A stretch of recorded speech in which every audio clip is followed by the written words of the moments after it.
There's one system that I apply to every single trade I take, and it determines how much size I trade with. Whereas most traders view a chart setup as binary, you either take the trade or you don't, I'm grading every opportunity A through D based on the quality of the setup. And if you're not doing this, it is a potential to take your trading to that next level. So let me explain how to do it, why to do it, and provide you real examples. I'm Lance, and after 15 years of sacrificing my health for wealth trading, I've achieved all my goals as a trader. I made my bag, got featured in Market Wizards, and now I love mentoring traders like you. So I'm here to level the playing field and give you the same education I gave traders on Wall Street, so that you can learn from someone real how to sacrifice your health for that oh so good wealth. So here's the thing. Most traders treat every trade like it's the same quality. As a result, they size it the same, even when it's not. Much like in poker, different chart setups are of different quality, just like the poker hands are. In trading, that doesn't mean any given chart setup will win every time, just that the expected value of some are better than others, and we want to treat them as such. To help us do that, I have traders that I work with use an A through D scale like in school, but you can use whatever makes sense to you. I even also use pluses and minuses because of all the nuances in between. But the main point is just to emphasize that chart setups fall on a spectrum of quality. D for me is a no trade. That's it. A D means you pass on it. Doesn't matter how much you want it, doesn't matter that you've been bored all day. A D trade is equivalent to the dozens of hands you fold in poker. Except in trading, there are millions of combinations of awful chart setups. Literally 99.9% of charts are D grade or worse, and you want to totally skip over them. Because while an occasional one will work, same as the fact that a 2-7 hand in poker can win some hands, but loses over the long run, these setups will bleed you dry over time. A C grade setup for me is small capital, or a feeler trade. It's equivalent to limping into the pot in poker because you want to see what happens. It's a real setup, but most of the stars are just not aligning. Maybe 2 boxes are checked and 2 aren't. Maybe the market environment isn't cooperating. C trades get a fraction of your normal size. You're basically paying a small fee to stay engaged and to be positioned in case the setup improves. Because you're putting on some risk, this means it's at least marginally break-even expected value or better. If you don't fully understand the expected value concept, be sure to check out this video. B is your bread and butter. Normal, everyday trade. Your standard size. Most of your trades, if you're doing this like I do, should be B trades. The setup checks the boxes. Nothing is exceptional, nothing is broken, and it's a positive expected value trade. This is the trade you take hundreds of times per year, and your edge plays out through repetition. B trades are boring, and boring is good. Boring pays the bills. An A grade setup is exceptional. This is the one. Everything lines up. The chart, the catalyst, the market, the tape, all of it is pointing in the same direction. Depending on how you define it, an A trade might be the best trade of the day or the handful of best trades of the month. And when they show up, this is where you size up. Most traders' P&L, if you actually break it down, comes from a small number of these trades. The A system is about recognizing those trades before they play out, not after. Now, for all of these, I have pluses and minuses, like I mentioned before. But before anyone in the comments starts asking, Lance, what exactly makes an A trade an A versus a B? Stop and listen carefully. These grades and the pluses and minuses, it's all subjective, completely subjective. My A is not your A trade. A B plus for me might mean something totally different for you. There is no formal definition of these trades engraved in the Bible or anywhere else. You define the grades based on your strategy, your risk tolerance, and your historical data. The point is not to copy my rubric. The point is to have a rubric, to force yourself before every single trade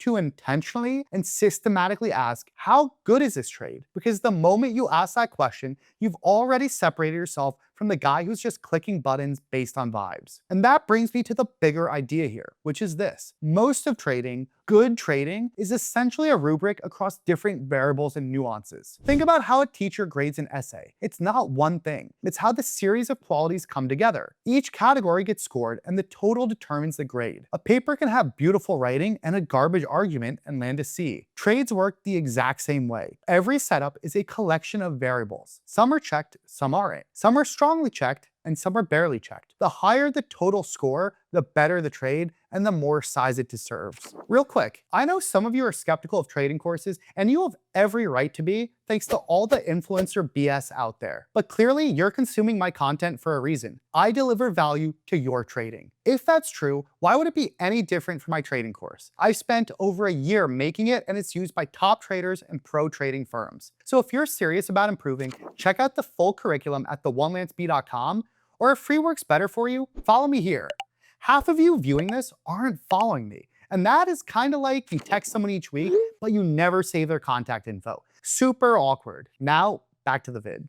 Now keep in mind, different setups and different strategies have different criteria. You cannot grade a capitulation trade with a breakout rubric. That's like grading a math test with a history essay rubric. The variables that make a panic sell-off in A+ trade are almost the opposite of the variables that make a breakout in A+ trade. So you need a separate scorecard for every setup in your playbook. Let me show you exactly what I mean with two simplified sample rubrics: capitulation trades and breakout trades. For capitulation trades, and these are panic sell-offs where everyone's puking at once and you're stepping in to catch the reversal, I'm looking at 5 main variables. Again, just to simplify. Variable 1, rate of change. How fast is this thing falling? A stock that grinds down 3% over a day is not capitulation. That's just a down day. I want to see the kind of candle that makes people physically sick just looking at their account. The faster and more extreme the move, the more forced the selling, the more likely you get that elastic snapback. The slow bleed, lower grade, waterfall, now we're talking. Criteria 2, how boring the stock is. People overlook this one, but it's huge. I want a boring stock. A sleepy, nobody cares, low beta name that suddenly drops 15% in a day. That's unusual, and that kind of move in a boring name is way more likely to be an overreaction. But a volatile momentum name that swings 15% every other Tuesday, a big drop there is just, well, a Tuesday. The move means nothing. Boring stock, violent move, that's the combo.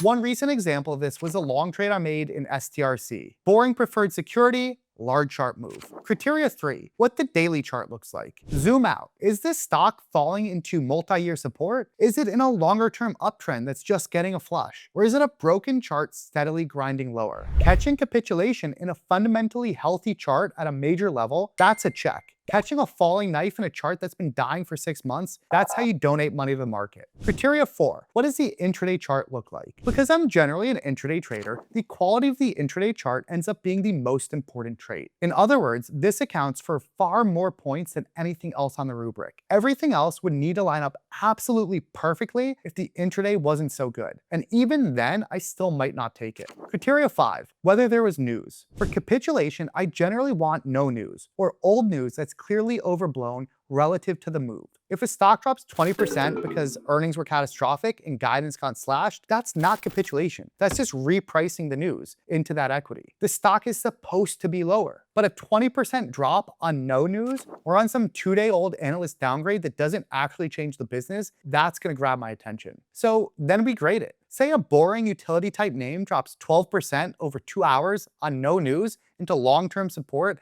and the tape shows a huge climax, that is going to be an A with a higher score, and odds are I'm going to size up on it. Now, let's flip to breakouts and watch how the entire scorecard changes. Criteria 1, the quality of the consolidation. This is the foundation. How long has a stock been forming a base and how tightly has it been coiling all that energy? A stock that chopped sideways sloppily for 5 days, there's nothing there. Long, tight, clean consolidation grades high on my list. Short, loose, messy consolidation grades low. Criteria 2, the volume. Volume fuels breakouts. You need interest and emotional reactions that lead to traders of all time frames piling in. Volume is a confirmation that everyone else was also paying attention to this level and finding it meaningful. Criteria 3, in-play stock that's ideally trading on news. What's the character of this stock and what's the story behind it? Is this a leader in a hot sector with a real narrative, or is it some random laggard drifting into a level? The best breakouts come from in-play stocks within hot sectors that are moving on material, fresh catalysts. Criteria 4, the overall market conditions. And notice, this variable barely matters to me for capitulation capitulation trades because those are more idiosyncratic dislocations, but for breakouts, I need a cooperative market generally.